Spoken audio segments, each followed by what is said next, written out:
For nearly 100 years, it has been their home, it has been their headquarters and a safe haven.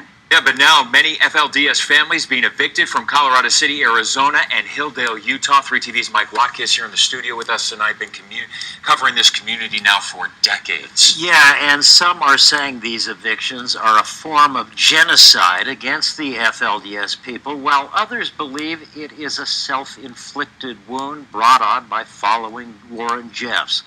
Whatever the case, once again, as we found out during a recent trip, it's the women and children who are suffering. This is genocide. Absolutely genocide. Constable's office, you should be ashamed. Have a heart.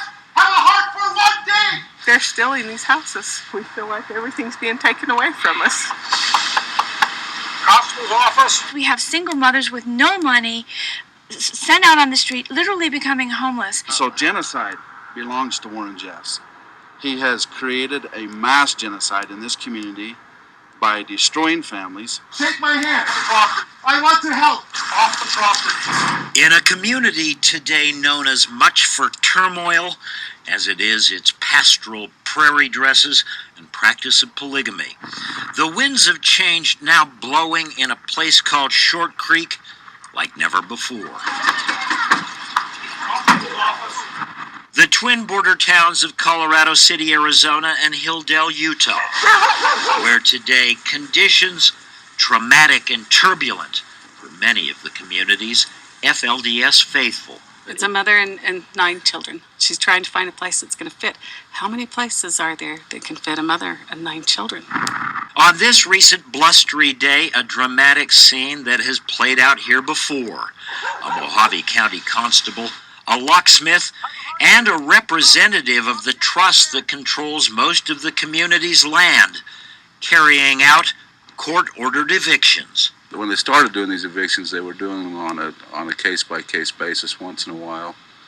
But now they're doing them every day, 30 evictions a month or more.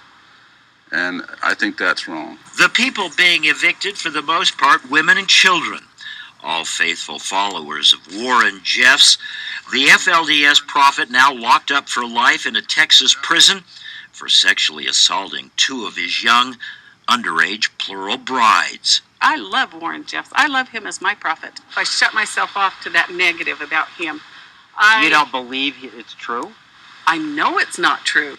And in keeping with long-standing FLDS tradition, Jeffs has instructed his followers not to deal with the court-ordered evictions or the controlling land trust, the UEP, because under court order, that trust now includes people who have either left or been kicked out of the FLDS church, people known as apostates. I would rather go through an outsider like you than to take one dime personally from an apostate. Norma Barlow and her children following as the eviction team made its rounds, and at this home, the FLDS mom and her 9 children told it was time to get out of the home that they'd moved into only a week earlier after being evicted from another home. She got evicted from one place a couple of weeks ago. 1 week ago. How did she end up in this home, and should she have not had come here in the first place? She didn't have anywhere to go. So she came here out of desperation. Out of desperation.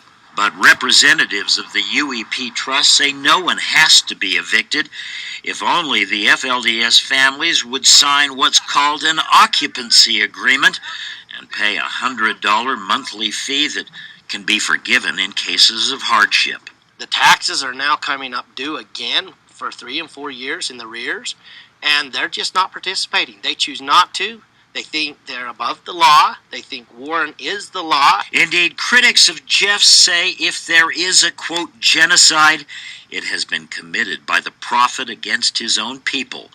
With Jeffs' long-standing history of condemning and exiling countless men from the community over the years, breaking apart and reassigning hundreds of families, today leaving many homes now packed with struggling women and children. 378 families have been destroyed by this man. Taken apart by Taken apart. And that's the tally that we know of. There's probably more. It's traumatic for children. It's It's traumatic for the mothers. Christine Cadis and her husband Tolga recently moved to Colorado City and have become vocal advocates for the FLDS evictees. They're women and children! Some wonderful volunteers have made these quilts, sent pillows and care packages. And it's, amazing. People from around the country. And as the eviction team changes the locks and the FLDS mom and her 9 children scurry to get their belongings out of the home, some of the FLDS girls gather at the property's weathered wooden fence, leaving behind an American flag blowing in the wind.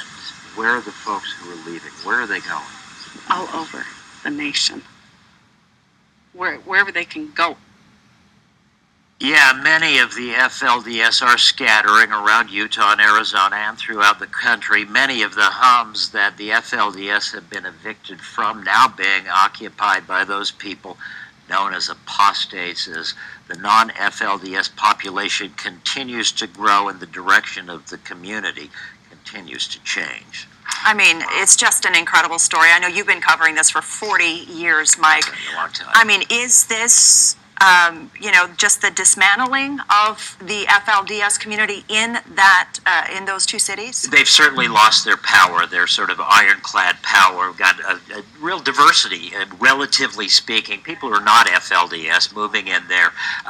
They're going to start voting new people in because of a discrimination lawsuit here in Phoenix. There are now monitors like we had at Joe Arpaio's office regulating the cops up there, the utilities, the government. The town, that horse has left the barn. The town is changing, but the FLDS community, bottom line, continues to be very insular.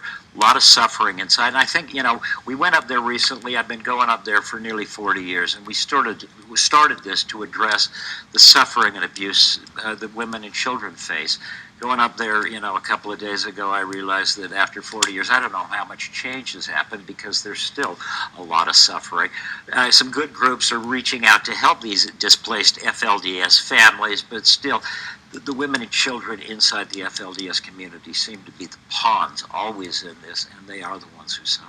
And those who've been excommunicated from the FLDS church, they've decided to stay there and live Many there. of them. And that's the sea change. You're getting people who've been kicked out and left on their own accord. They've been granted access to these homes where the FLDS are being evicted because they're stakeholders in this trust. They worked as children.